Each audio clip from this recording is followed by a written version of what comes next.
అవతలున్న party కోడికత్తి party గొడ్డలి, YCP కాదు గొడ్డలి పార్టీ మా తమ్ముడు చెప్తున్నారు. కానీ మీరందరూ ఒకటి గుర్తుపెట్టుకోవాల్సిన అవసరం ఉంది. నేరాలు చేసే ప్రవృత్తి ఉండే వ్యక్తులు రాజకీయాలకు పనికి రారు. అతనికి ఒక మానసిక సమస్య ఉంది. ఆ సమస్య అందరినీ మోసం చేయడం, అవకాశం ఇస్తే అందరినీ నాశనం చేయడం. 5 ఏళ్ళు ఏం జరిగిందో మీరు ఒక్కసారి ఆలోచించండి. తొలి రోజు కలెక్టర్స్ కాన్ఫరెన్స్ పెట్టి ప్రజా వేదిక కడితే అక్కడనే అధికార యంత్రాంగానికి చెప్పి ప్రొక్లైన్స్ పెట్టి ఆ వేదికను కూల్చేశాడు. అంటే ఆ వేదిక కట్టడానికి 2 ఏళ్ళు 1 సంవత్సరం పడుతుంది, కూల్చడానికి గంటే. అదే మరిగా పోలవరాన్ని కష్టపడి 72% పనులు పూర్తి చేశాం. పోలవరం పూర్తయి ఉంటే ఈ రాష్ట్రానికి ఒక వరంగా తయారయ్యేది. రైతాంగం బంగారు పండించేవాళ్ళు, ఆదాయం పెరిగేది, నీటి ఎద్దడిపోయేది.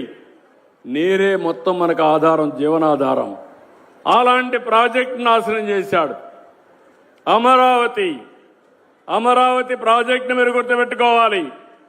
అమరావతి ప్రజా రాజధాని, అమరావతి మన మైథాలజీలో దేవతల రాజధాని. అలాంటి అమరావతిని ఎడారని, శ్మశానమని మొత్తం నాశనం చేసే పరిస్థితికి వచ్చారు. ఇవి చూసినప్పుడు నాకు చాలా బాధేస్తుంది.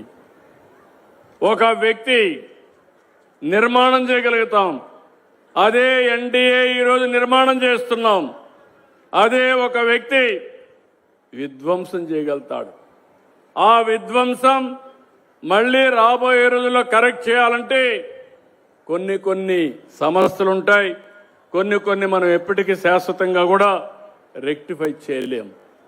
మీరు ఒకే విషయం ఎందుకు చెప్తున్నానంటే, ఈరోజు దీపావళి చేస్తున్నాం.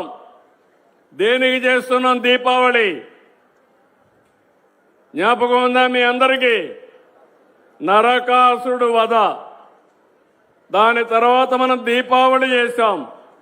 సందేశం ఏంటి? ఒక దుర్మార్గుడు చనిపోయాడు, సమాజం బాగుపడింది. అలాంటి దుర్మార్గుల్ని మళ్లీ జీవితంలో సహకరించకూడదనే ఉద్దేశంతోనే మనం దీపావళి పండగ చేసుకుంటున్నాం. అంటే ఇంకా ఒకరిద్దరు సపోర్ట్ చేసే పరిస్థితి.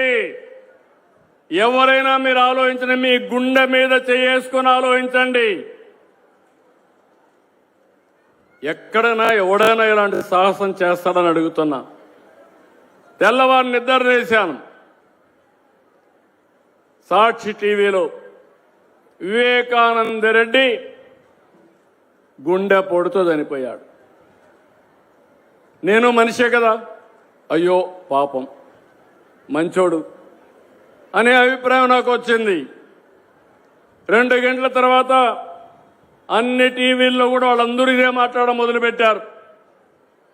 ఆయన కూతురు అడిగింది, మీరు ఇన్వెస్టిగేషన్ చేయండి, పోస్ట్ మార్టం చేయండి, నాకు అనుమానం ఉంది అని. మనకి ఏ సంబంధం లేదు కాబట్టి నేను ఇన్వెస్టిగేషన్ చేయమన్నాను. చేశారు. చేస్తాని గొడ్డలితో మెదడంతా కూడా బయటకు వచ్చేట్టుగా విపరీతంగా నరికేశారు. గోడలకంతా అయింది, బెడ్ అంతా రక్తం, అక్కడి నుంచి బాత్రూమ్ అంతా రక్తం. ఈడ్చారు. అలాంటి వ్యక్తి దగ్గర సంతకం పెట్టించారు. సాయంత్రం అయింది, లీజర్గా వచ్చాడు. ఆయన చెల్లిని కూడా కన్విన్స్ చేశాడు, మొన్న మీ నాన్నని, నా చిన్నాన్ని ప్రత్యర్థులు చంపేశారని. ఆవిడ నమ్మింది.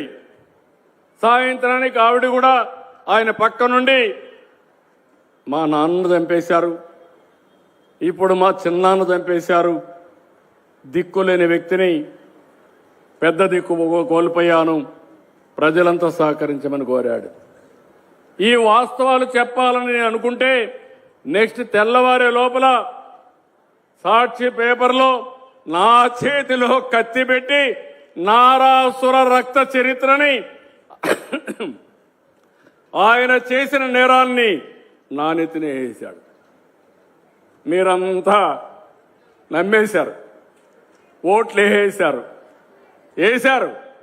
అందుకే 2019లో మనం దెబ్బతిన్నాం. కొంతమంది కాదమ్మా, వేశారా లేదా?